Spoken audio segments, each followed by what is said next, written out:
Hello students, welcome back to your YouTube channel Mathshala. अब हम कल के ही टॉपिक को कंटिन्यू करते हुए आज हम पढ़ रहे हैं एक्सरसाइज 3.2। अब इसका सेकंड क्वेश्चन है 5 पेंसिल तथा 7 कलमों का कुल मूल्य ₹50 है, जबकि 7 पेंसिल और 5 कलमों का कुल मूल्य 46 रुपये है। एक पेंसिल का मूल्य तथा एक कलम का मूल्य ज्ञात कीजिए। तो अब हम क्या करते हैं, इसी में से पेंसिल और कलम के मूल्य को मान के रूप में ले लेते हैं। तो माना एक पेंसिल का मूल्य ₹X, क्योंकि हमें पता नहीं है तो इसलिए हमने अपनी तरफ से X मान लिया। फिर उसी तरह से एक कलम का मूल्य ₹Y, इसको हमने Y मान लिया। अब ये जो क्वेश्चंस है इसको हमें एक समीकरण के रूप में बनाना है। तो 5 पेंसिल थी इसलिए 5X, 7 कलम थे 7Y, का मूल्य हो गया ₹50। ठीक है। अब इसी तरह से 7 पेंसिल 7X, 5 कलम 5Y इज इक्वल टू रुपये है 46, इसलिए 46। तो अब हम इसी इक्वेशन से यानी कि इसी समीकरण से इस पेंसिल का मूल्य और कलम का मूल्य निकालेंगे। अब ये जो हमारा समीकरण है 5X + 7Y = 50 और 7X + 5Y = 46, इसको हल करने के लिए हम 3 विधियों से यूज़ करते हैं। पहली है प्रतिस्थापन, दूसरी है विलोपन और तीसरी है प्रजगुणन। अब मैं इन्हीं तीनों विधियों से आपको सॉल्व करना बताऊंगी। तो सबसे पहले जो हम सॉल्व कर रहे हैं वो हम कर रहे हैं प्रतिस्थापन विधि से, इसलिए यहाँ मैंने लिखा भी है कि प्रतिस्थापन विधि से इसको कैसे सॉल्व करेंगे। हम तीनों विधि से इसी समीकरण को सॉल्व करके अलग अलग देखेंगे। ठीक है। अब हमारा समीकरण फर्स्ट है ये वाला और समीकरण सेकंड है ये वाला। तो अब हम समीकरण फर्स्ट से लिखा। समीकरण फर्स्ट में था 5X + 7Y = 50, तो हमने X को यहाँ लिखा। ठीक है, इज इक्वल टू ये 50, इस 7Y को हम उधर ले गए तो ये माइनस में हो गया और ये 5 इसके नीचे आ गया। तो ये इस तरह से X का मान हो गया थर्ड समीकरण। अब समीकरण थर्ड से X का मान समीकरण 2 में रखने पर यानी कि इस वाले समीकरण में इस मान को हम रखेंगे। तो अब हमारा समीकरण है 7, तो हमने 7 लिखा। X की जगह पर हम ये वाला मान रखते हैं। ठीक है, प्लस 5Y = 46। अब हम क्या करेंगे, यहाँ पर ये ब्रैकेट है तो इससे इस डिजिट की मल्टीप्लाई करेंगे। 7 से 50 की करी तो 350, 7 से 7 की करी 49Y। अब हमने इससे इनको सॉल्व कर लिया। अब हम क्या करते हैं, नीचे वाली जो डिजिट है इससे इन दोनों डिजिट की मल्टीप्लाई करेंगे। 5 से 5 की करी 25Y और 5 से 46 की करी तो आ गया 230। ठीक है। अब हम क्या करते हैं, जो y वाली संख्या उनको सॉल्व करेंगे। तो यहाँ माइनस, यहाँ प्लस, माइनस प्लस होता है बच्चों माइनस, तो इसलिए हम यहाँ पर -49Y + 25Y बराबर इस 230, इस 350 को हम उधर ले गए तो ये माइनस में हो गया। ठीक है। अब यहाँ पर माइनस प्लस माइनस होता है तो हमने 49 में से 25 को माइनस करा तो आ गया 24, लेकिन बड़ी डिजिट के आगे माइनस था तो हमने यहाँ माइनस भी लगा दिया। फिर इसी तरह से 230 में से 350 को भी माइनस कर रहे हैं तो इसमें भी आ गया 120, लेकिन बड़ी डिजिट के आगे माइनस है तो यहाँ भी माइनस लगा दिया। अब ये माइनस माइनस कट गया तो बच्चा y = 120, ये 24 इसके नीचे आ गया। इसे हमने इसको काट दिया, 24 से कम 24, 24 × 120, यानी कि y का मान आ गया 5। अब इस y का मान समीकरण 3 में रखने पर यानी कि इस वाले समीकरण में रखने पर तो x = 50 - 7y = 5, ये हमारा तीसरा समीकरण है। तो x = 50 की जगह लिखा 50, माइनस की जगह माइनस, 7 की जगह 7, y की जगह, क्योंकि y का मान हमारा 5 निकला है तो y की जगह हम यहाँ रख देते हैं 5, नीचे भी आ जाता है हमारा 5।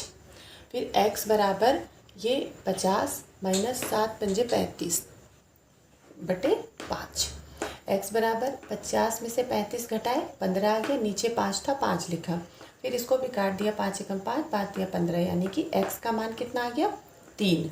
तो क्योंकि हमने एक पेंसिल का मूल्य माना था X रुपये और कलम का माना था Y रुपये, तो पेंसिल का दाम क्योंकि X का मान 3 आया तो इसलिए एक पेंसिल का मूल्य कितना हो गया 3 रुपये। और इसी तरह से Y माना था कलम का मूल्य, तो एक कलम का मूल्य हो गया 5 रुपये।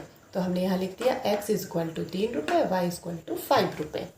तो इसी तरह से हम विलोपन विधि से भी इसी क्वेश्चन को हल करेंगे। हम कर रहे हैं बच्चों विलोपन विधि से।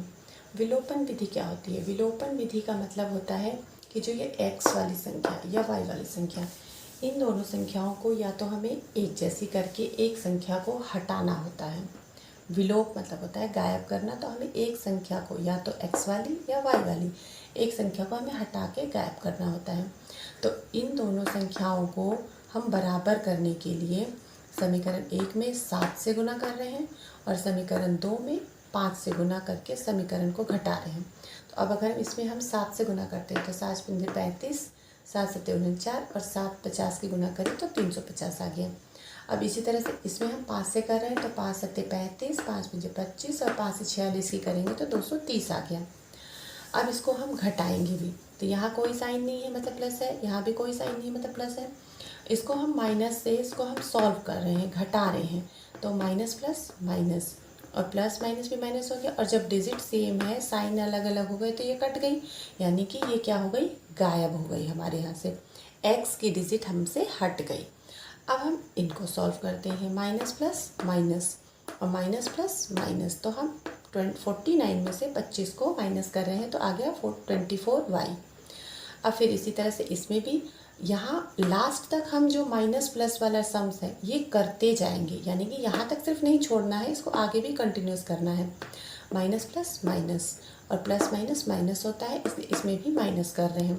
तो इसमें माइनस करा तो आ गया 120, y बराबर 120 बटे आ गया 24। 24 से हमने 120 को भाग करा तो आ गया 5, यानी कि y का, अब ये जो y का मान 5 आया है इसे हम समीकरण 1 में रख रहे हैं, यानी कि इस वाले में। तो 5x प्लस 7y बराबर 50, 5x की जगह 5x प्लस 7 की जगह 7, y की जगह हमने रख दिया 5 बराबर 50।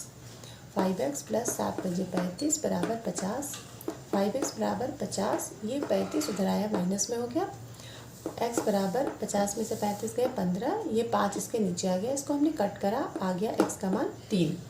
तो इसमें भी देखो बच्चों, जैसे हमारा प्रतिस्थापन में आया था x बराबर 3 और y बराबर 5, तो विलोपन में भी हमारा मान x बराबर 3 और y बराबर 5 आ गया है। अब हम सॉल्व कर रहे हैं ब्रज गुणन विधि से।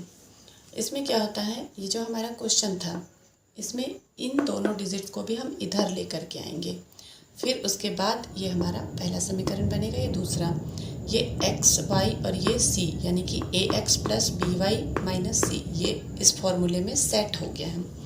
अब हम इसको करते हैं, पहली वाली डिजिट हो गई a1, ये नीचे वाली a2, b1 b2 और ये c1 c2, इनको हमने सब उसके मान रख लिए हैं। मान कैसे आ गए?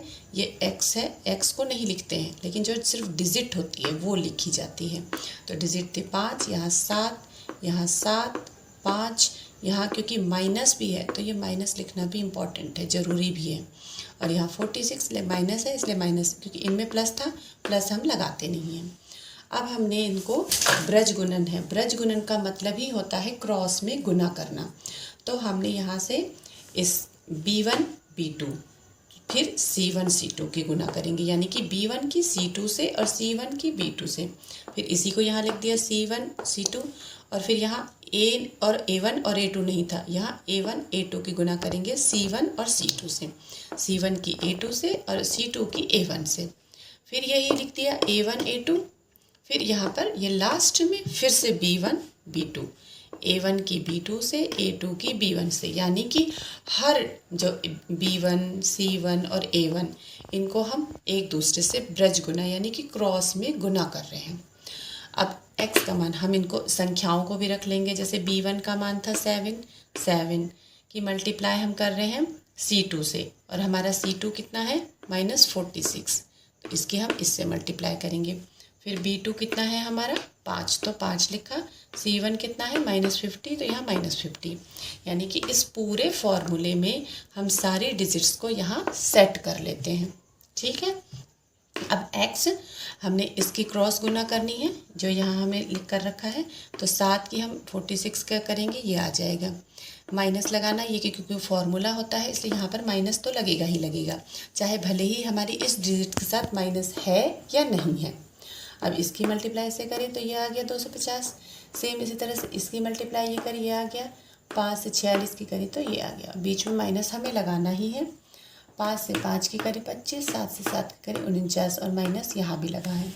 ठीक है, अब x अपोन में आ गया। अब यहाँ माइनस 322, माइनस माइनस हो जाता है प्लस 250। y अब नीचे में माइनस 350, माइनस माइनस फिर से प्लस हो गया तो 230। 1 अपोन इसको हमने एज इट इज़ लिख दिया। अब हम इनको सॉल्व करेंगे x अपोन, क्योंकि यहाँ माइनस प्लस था माइनस, तो हम इसमें से इसको माइनस करेंगे तो आ जाएगा -72। फिर y बराबर, इसमें भी माइनस प्लस था, यानी कि इसमें से इसको माइनस करेंगे -120 बराबर इसमें से इसको माइनस करा -24। अब x की हम इससे सामने रखेंगे और y के सामने भी इस वाले डिजिट्स को रखेंगे। x अपोन -72 और y अपोन 1 अपोन -24। इसी तरह से y वाले डिजिट्स के सामने y upon -120 is equal to 1 upon -24। अब हमने लिखा 24x -24x is equal to -72। वही इसमें से क्रॉस गुना हो गया। फिर x इज इक्वल टू 72/24, इससे इसको कट करा तो ये आ गया 3 बार में, तो यानी कि x इज इक्वल टू 3। इसमें भी हमने क्रॉस गुना कर दिया। 24y बराबर -120, y बराबर 120/24, 24 इससे इसको कट करा 5, यानी कि y का मान आ गया 5, जो हमारा फर्स्ट में प्रतिस्थापन में भी आया, विलोपन में भी आया और अब लास्ट में व्रज गुणन विधि में भी यही आया कि x बराबर 3, y बराबर 5। तो हमारा मतलब हम किसी भी विधि से इन सवालों को, समीकरणों को सॉल्व करते हैं, हमारा आंसर बिल्कुल सेम आएगा। और आप इसको एक बार अच्छी तरह से समझेंगे और किसी भी तरह की कहीं भी कुछ प्रॉब्लम होती है तो कमेंट बॉक्स पर जाकर ज़रूर बताएंगे। वीडियो को लाइक करेंगे, शेयर करेंगे, चैनल को सब्सक्राइब करना ना भूलें।